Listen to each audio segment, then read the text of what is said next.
السلام عليكم ورحمة الله وبركاته. إن الحمد لله نحمده ونستعينه ونستغفره ونتوب إليه ونعوذ بالله من شرور أنفسنا ومن سيئات أعمالنا. من يهده الله فلا مضل له ومن يضلل فلا هادي له، وأشهد أن لا إله إلا الله وحده لا شريك له، وأشهد أن محمدا عبده ورسوله. يا أيها الذين آمنوا اتقوا الله حق تقاته ولا تموتن إلا وأنتم مسلمون. يا أيها الناس اتقوا ربكم الذي خلقكم من نفس واحدة وخلق منها زوجها وبث منهما رجالا كثيرا ونساء، واتقوا الله الذي تساءلون به والأرحام إن الله كان عليكم رقيبا. يا أيها الذين آمنوا اتقوا الله وقولوا قولا سديدا يصلح لكم أعمالكم ويغفر لكم ذنوبكم، ومن يطع الله ورسوله فقد فاز فوزا عظيما. أما بعد، فإن خير الكلام كلام الله، وخير الهدي هدي محمد صلى الله عليه وعلى آله وسلم، وشر الأمور محدثاتها، وكل محدثة بدعة، وكل بدعة ضلالة، وكل ضلالة في النار. Before I start, I'd like just to ask the sisters there to be sure that the children are quiet, because what I am going to say, inshallah, very, very important to every father and mother here. So I think for all of us, it is very important to listen and to benefit, because mashallah, you are giving your time for the sake of Allah subhanahu wa ta'ala. Let us, all of us, benefit from this time to improve our iman and try to help building our society, building our families on the right basis, which is the Islamic basis. Now, one of the problems that the people facing in the past and in the present, especially the families who have children in the age between 13, 14 and 18 or 20, which they call it the teenage, and all the time you'll find parents, they are saying, we have problem with these children. My child, he is doing that. My daughter, she is doing that. And one of the main problems that concerned all the parents, the relations between man and woman, the relations between the girl and the boy.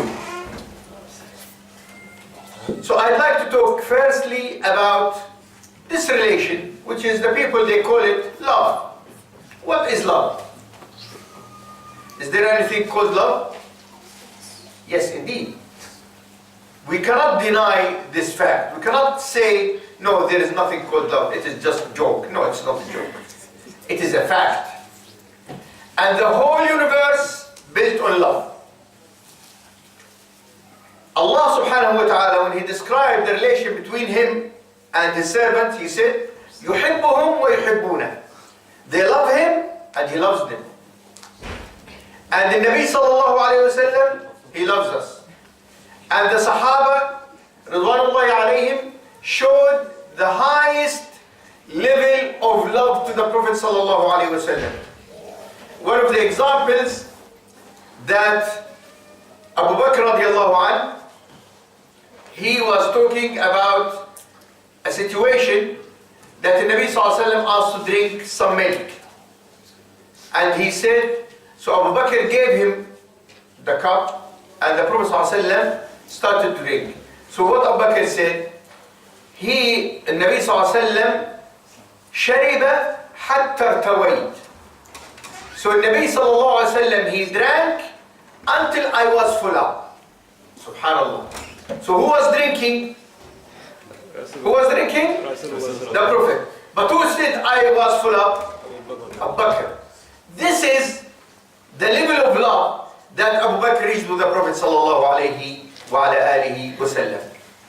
And I think I mentioned this before, but it's good to mention it again, that after Uhud, one of the ladies, she had 4 of the family killed in the Battle of Uhud.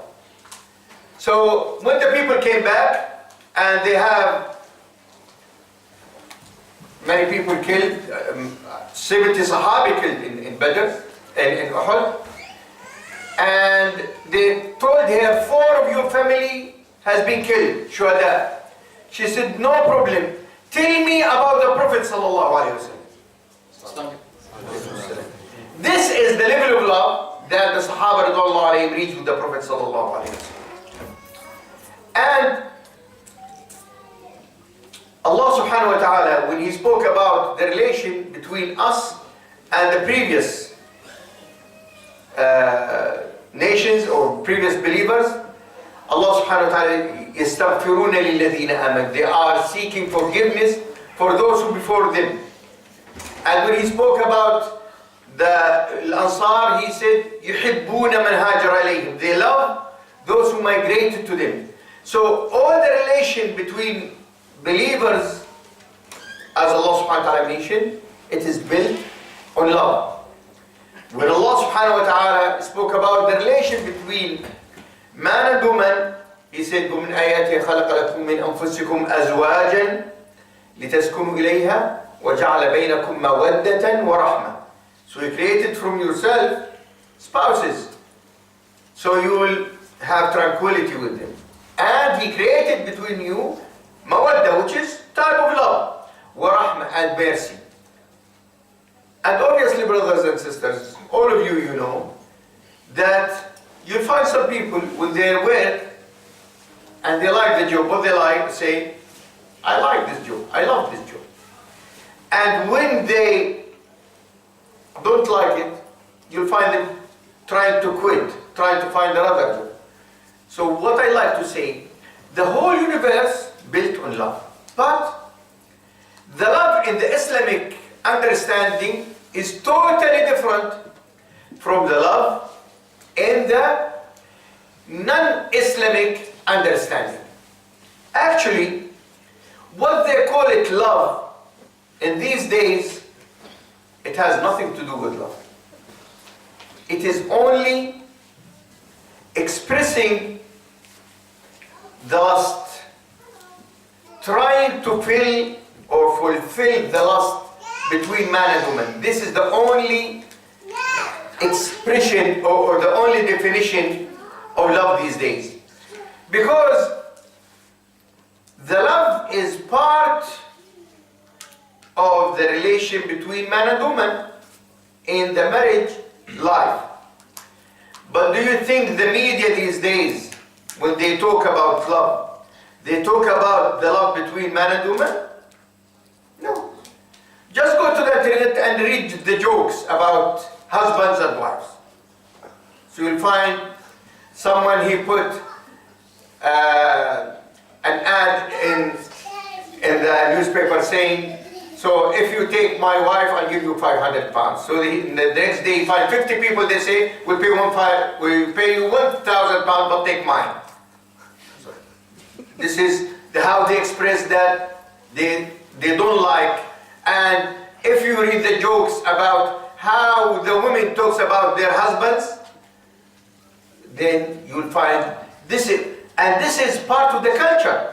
You cannot deny that this is something, it has no basis. No, it has the basis. Because you'll find the husbands, the way that many of them, they are treating their women with oppression, unfair, and the women how they treat their husbands. So this produced all these types of jokes, which is expressing what's going in the real life. So the media promotes not this love. You will not find them encouraging the establishment of the love between the husband and wife. No, they are condemning this relation. But what they are all the time, they are promoting in the films, in these programs, all the time they are encouraging this type of love, which is the boyfriend, the girlfriend. This is what they are encouraging. Is this love? Obviously it's not love, because it is only fulfilling the lust. And when they finish, that's it. It is not a step to establish a stable life. It is only a step for temporary life. It might last for 1 hour, 1 night, 1 week, 1 month, and that's it. After that, if the girl finds someone more beautiful or smart more, or he can speak better words, or his car is newer or more pushed, then she will leave him, kick him away. And she will say easily, I don't love you anymore. That's it. Finished.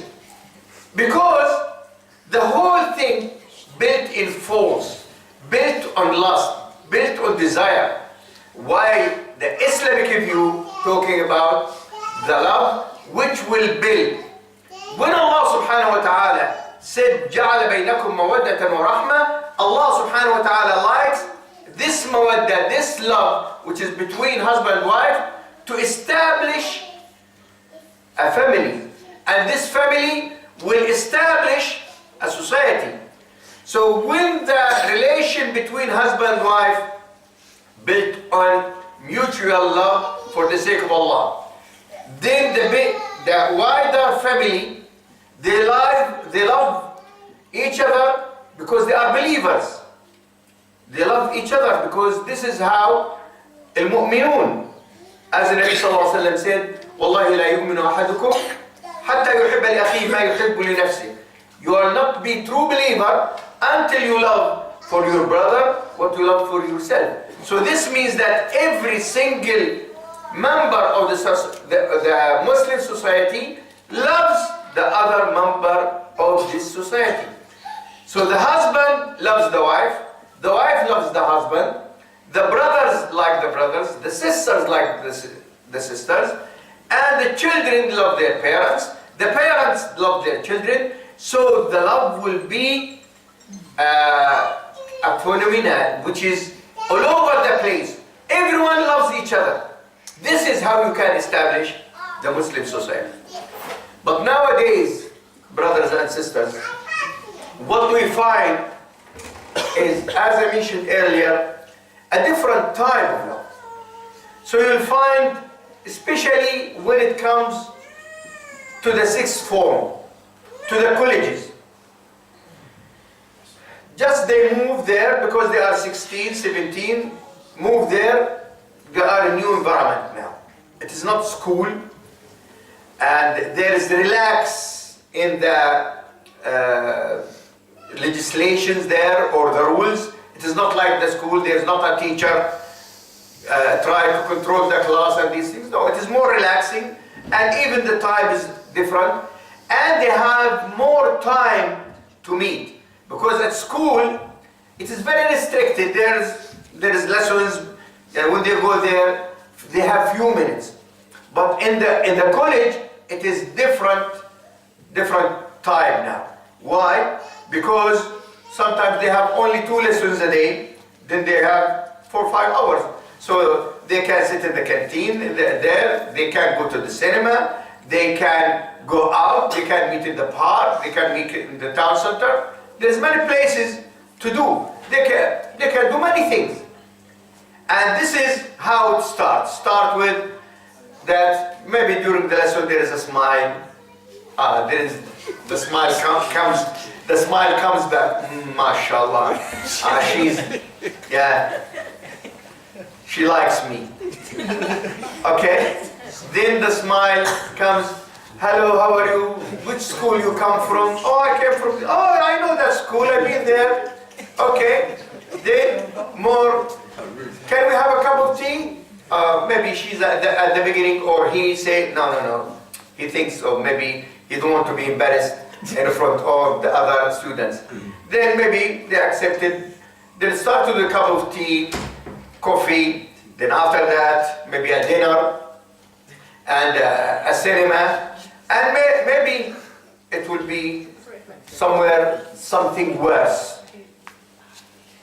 And all of this happening while the parents, they are thinking, MashaAllah, my daughter, she is doing her exams, assignments. When he asked her, yeah, I'm doing my work. But the work she's doing very good work there with that guy. And the boy, how is going? Alhamdulillah, I achieved all my targets. So this is his target, that he managed to find again. And there's reasons. There is reasons behind this. Some of them, they think there's no problem in this. There's no problem. What's the problem? And you're having a chat with a girl. And even some of them try to think the parents are so naive. They say, she's like my sister. Astaghfirullah. How she can be your sister? Your sister, if you'd like to meet your sister, you try to hide and see what's the time there is no one can watch you. Stop. No, she's not your sister. So this is the first point I'd like to talk to parents and to the youth here. And the point I'd like to say, brothers and sisters, there is nothing, بالعربي they call it علاقة بريئة. What علاقة بريئة? Innocent. So there is no pure relation between man and woman. There is no pure relation. And the relation between man and woman, as I mentioned earlier, can be on all these levels. Some people, as I mentioned, the smile will be enough for them. So just if he find a girl smile to him, or she will find a boy smile to her, that's the whole target in her life or his life. That's it. Finished. Okay? But some of them know the smile. What's the smile? You know, he can walk in the street and many girls will smile to him. He's looking for committing zina wal-'iyadhu billah. Yeah? This is the target. So, what I like everyone to understand, there is no, what we call it بالعربي علاقة بريئة, innocent. There is no pure relation. The only relation which is allowed in Islam is marriage. And the Nabi Sallallahu Alaihi Wasallam, he told us that if you'd like to get married, then look and see what are the things that will make you go to marry this girl. And a man, Sahabi from Muhajirin, he said to the Prophet ﷺ, I'd like to marry so-and-so. And Nabi ﷺ asked him, have you looked at her? Have you seen her? He said, no. He said, no. Look at her, because some of the Ansar, they have some problems with the eyes. So look carefully. Yeah, Nabi ﷺ, he's advising us. But this is how you can establish the relation. But to say there is a classmate, there is colleagues, no. This is something the parents, they have to understand it, and the youth, they have to understand it. And the Nabi ﷺ, he said to us, in the hadith, what's the meaning? مَا اخْتَلَى رَجُلٌ بِامْرَأٍ or مَا خَلَى رَجُلٌ بِامْرَأٍ إِلَّا كَانَ الشَّيْطَانُ ثَالِثُهُمَا. If a man and a woman stay together in a closed place, then the shaitan will be the third. This is a fact. This is a fact, brothers and sisters.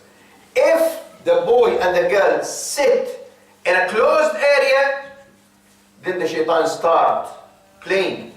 Because Allah subhanahu wa ta'ala created this desire in the hearts of the male and female for a great reason.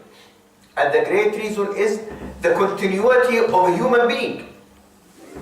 If this is not there, how will the man will bear all these problems, sometimes working from 8 to 6 or maybe night shifts to work to bring money to his wife, then to his children?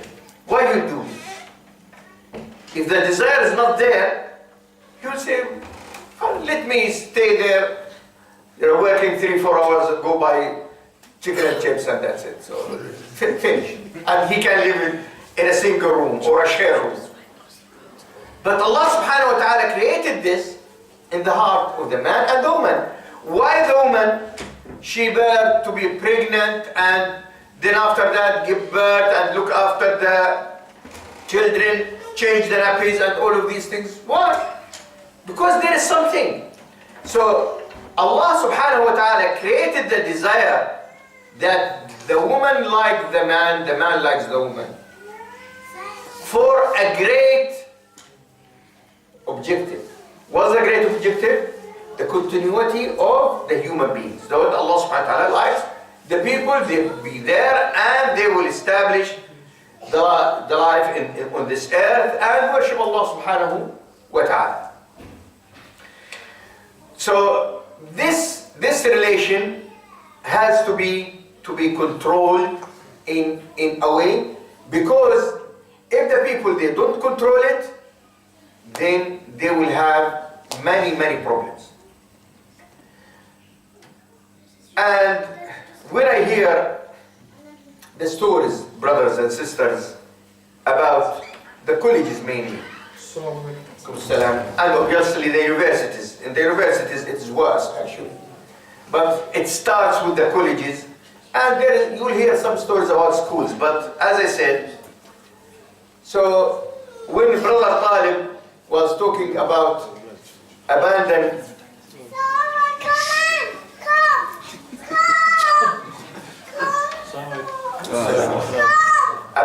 children and our newborn babies, so some of them you'll find them, they became from colleges and universities, some of them.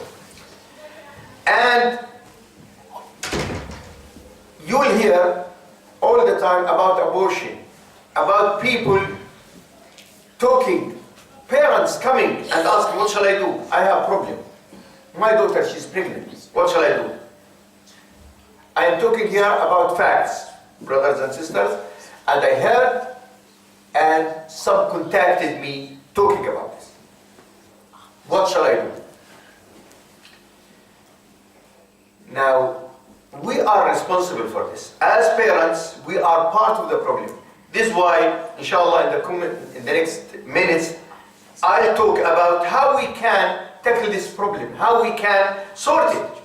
Because it is a problem, we have to address it, and we have to try to sort it, because if we don't do enough, we'll find ourselves in worse than what we have now. I was talking to a family yesterday, asking them about a college in Luton. And they were talking about different things. And I asked a question, is smoking allowed in the college? And they said, no, it's not allowed. But there is a place outside the college. What they call it? There is a name for them. Anyway, so there is a little place that, and they said, when you pass that, you can smell mainly the cigarettes and the weed. And that's a fact. This means that our children, when they go there, they start with smoking and they end with weed. And the problem with the drugs, it's not only the smoking.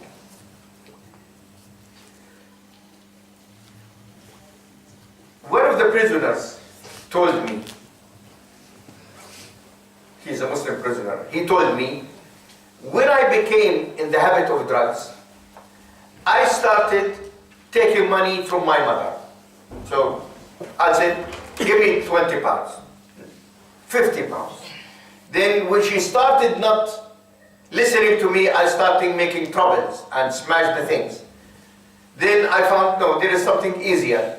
I just come sometimes, so I take the TV, I took the CD player, the phone, and they go sell it. And one of the policemen told me that if there's a couple of people, they are on drugs, they need at least 100 pounds a day to fulfill their needs for drugs. Now, if they don't have it, what they will do? They go and steal. And usually they steal 3 times the 100 or up to 500 pounds. So in a way, if there is in just an area, 10 houses, one family or one couple, they are taking drugs, they might cause that area 500 pounds a day, because they go and steal a mobile phone or a TV or I don't know, the other things, and they go and sell it for a quarter of the price. So you'll find sometimes someone come to you, "Do you like this phone?" And you look, the phone worth 400 pounds. They say, "I can give it to you for 100 pounds. Obviously, this mobile, it's not his mobile.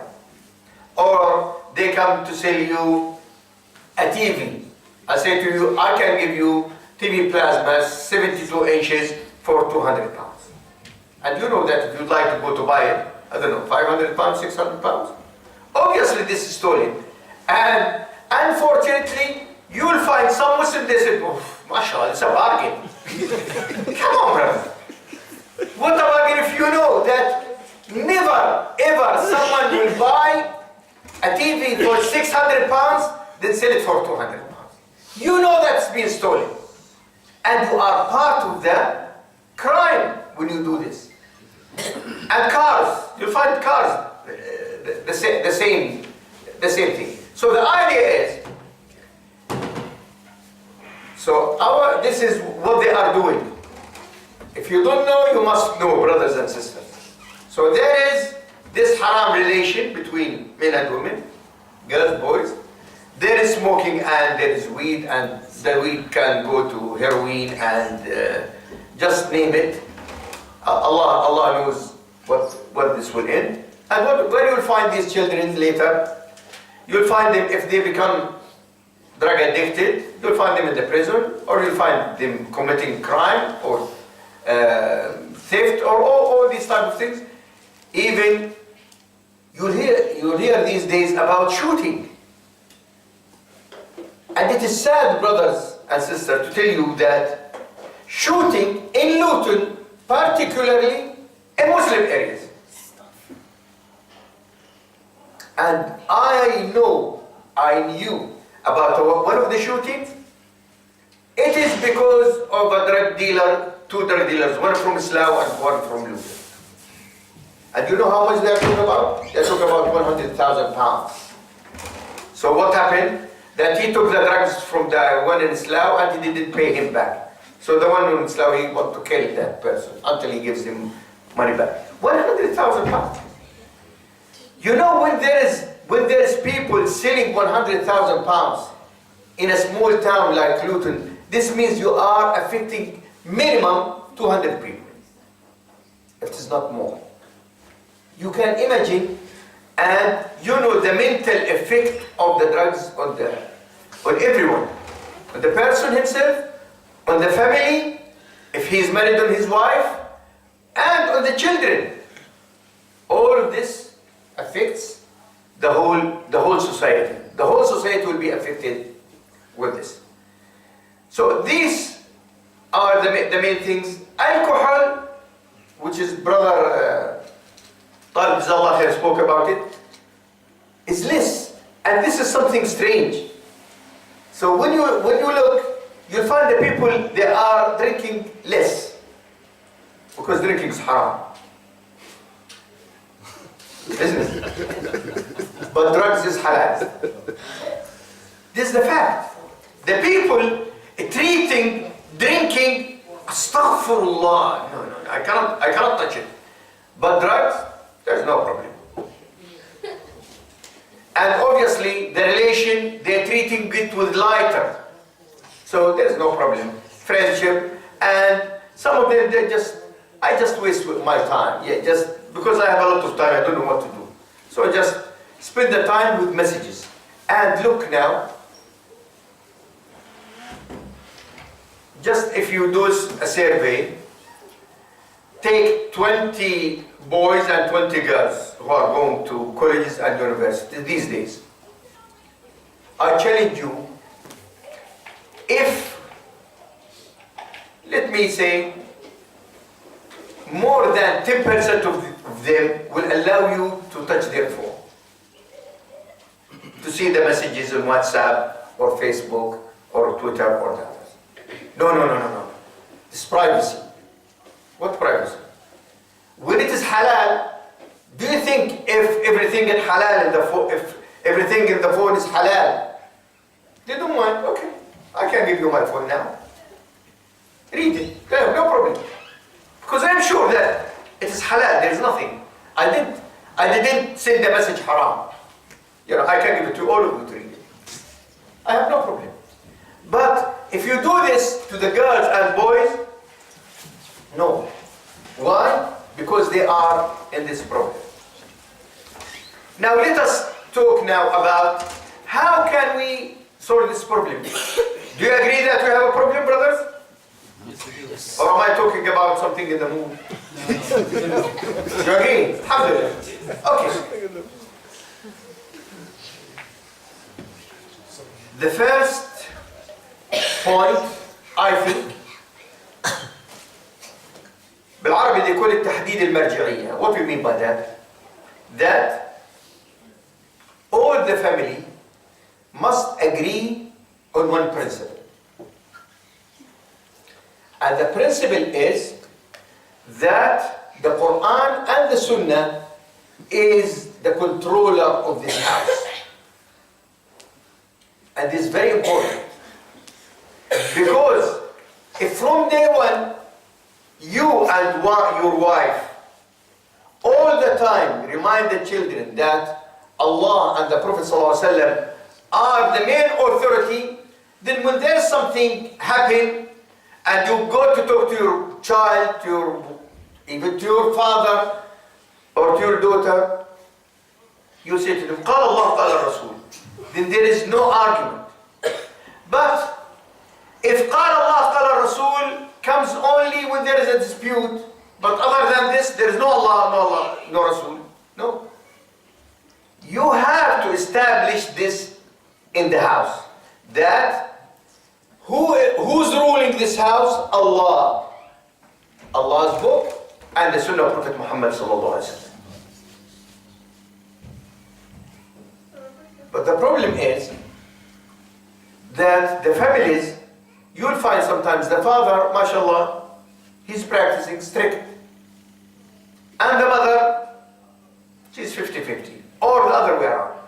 You'll find the mom, mashallah, she's very strict, trying to do all these things right. So the reference, all the time right. But the husband, he is 50-50 or 0 sometimes. So he doesn't practice at all. Maybe he prays Jumu'ah. And if she say to him, husband, we have to do this. Allah said that Muhammad sallallahu alaihi wasallam, he said, do it. I give you the authority to do it. What about you? Because you are the role model for them. So this is the first thing. You cannot sort any problem if you don't establish this. This is the main thing. Number 2,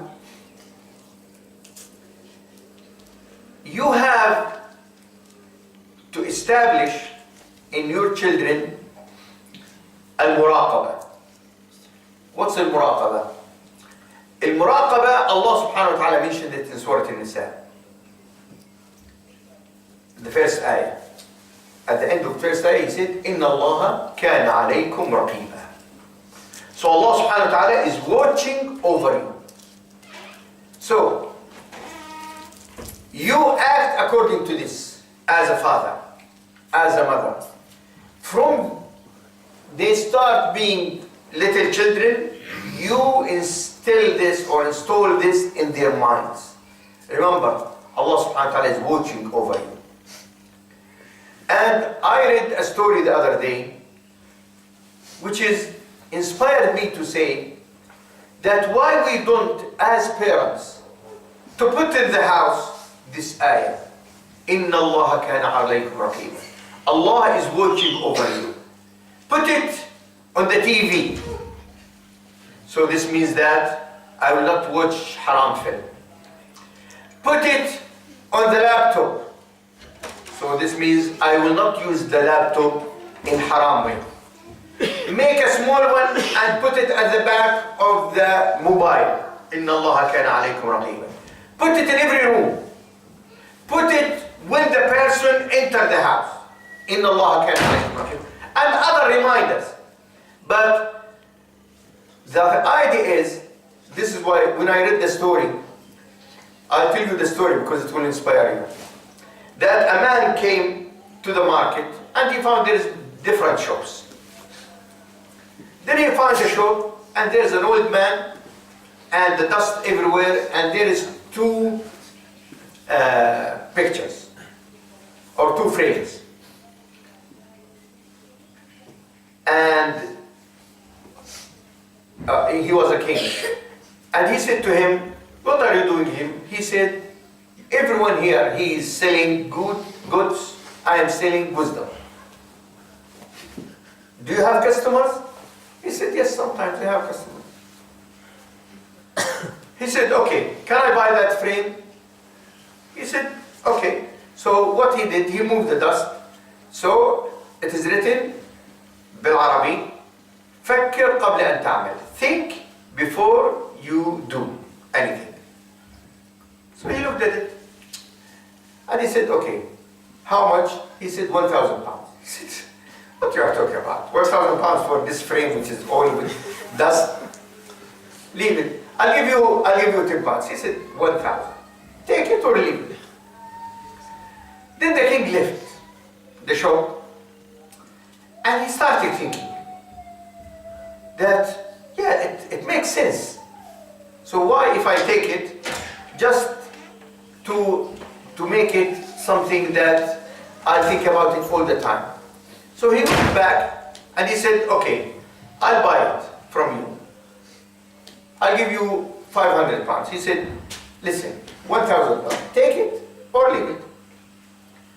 He said, okay, this 1,000 pounds. Then he moved the old dust and gave it to him. So what the king did, he made copies of this frame and put it all over the place. And he encouraged all the people who work in the palace to put it everywhere. In the walls, even in the horses, in the thobe. The thobe, they put in the thobe at the back. فكر قبل أن تعمل, on the knives, everything there. Then the minister or the prime minister thought about evil idea to kill the king. And he agreed with the one who is doing the meat, which is the butcher, for the king. And he said to him, look, so when you go there and you are preparing the meat for him to grill it and these things, just kill him and finish the problem. So after he spoke to him many times, he gave him or promised him a lot of money, then he agreed. Then while he was going everywhere, فكر قبل أن تعمل, think. Sorry, no, I cannot do it. Then he hold the knife and do the knife, think before you do it. Say, I have to think. He went to the room and when he went to the kitchen, on the fridge, فكر قبل أن تعمل. He said, how can I do it? And he continued until he reached that he'd like to cut the meat at the beginning, so just to show the king. And because he saw this فكر قبل أن تعمل everywhere, he collapsed. He cannot bear this reminder all the time. And he told the king what happened. So the king, he said, I'll go to that man who sold me with this and give him more money because he saved my life. So I said, when I read this story, brothers and sisters, inspired me, why as parents make this. So from day one, we still install this as we are teaching them ABC or بالعربي ألف باء تاء ثاء. We teach them إن الله كان عليكم رقيبا. And again, فكر قبل أن تعمل. Think before you do the things. In this way, when the daughter in the school, she remembered that Allah subhanahu wa ta'ala is watching. You cannot watch. Doesn't matter, brothers, how much you are conservative, how much that you are even putting spies, even if you put a camera, you cannot watch 100%. And they have way to escape or to hide from you. But when they remember that Allah subhanahu wa ta'ala is watching all the time, then this will make a change in their life. And I'm sure all of you, you know the story of that daughter and her mother when Umar al-Khattab radiallahu anhu, he declared a resolution that it is not allowed for anyone to mix the milk with water and sell it. Because it seems to me, according to the story, that this was what they do when after they milk the cows. So 2-3 liters milk, then they put 2 liters water and sell it, because the people still think that this is milk. So Umar Khattab considered this is ghush, haram. So he made a resolution that all over the place in the Medina at that time, it is not allowed. So and Umar Khattab was going, this is his custom, that every night he will go to see the conditions of the people, what they are talking about. Is there problems he can help? So he heard a conversation between the mother and the daughter. The mother saying, daughter, have you milked the cow? Yes. Okay. Now mix the milk with the water. But the daughter said, but Umar al-Khattab radiallahu anhu, Amir al-Mu'mineen said, no, it is not allowed. And the mother, she said, Umar al-Khattab cannot see us. And the daughter, she said, if Umar al-Khattab cannot see us, but Allah can see us. Umar al-Khattab heard this, then in the morning asked for the girl, and he asked his son to marry that girl. And that girl was the grandmother of Umar ibn Abdul Aziz radiallahu anhu. So with this al-muraqabah, brothers and sisters, in the hearts and the minds of the children, this will save you a lot and save the whole society, inshallah. Number 3, to establish the trust. Trust between you and them, and trust between them and you. One of the problems that you will find in Muslim society or non-Muslim society, that the people, they have doubts. They have doubts about their children, and the children, they have doubts about their parents. There is no transparency between them.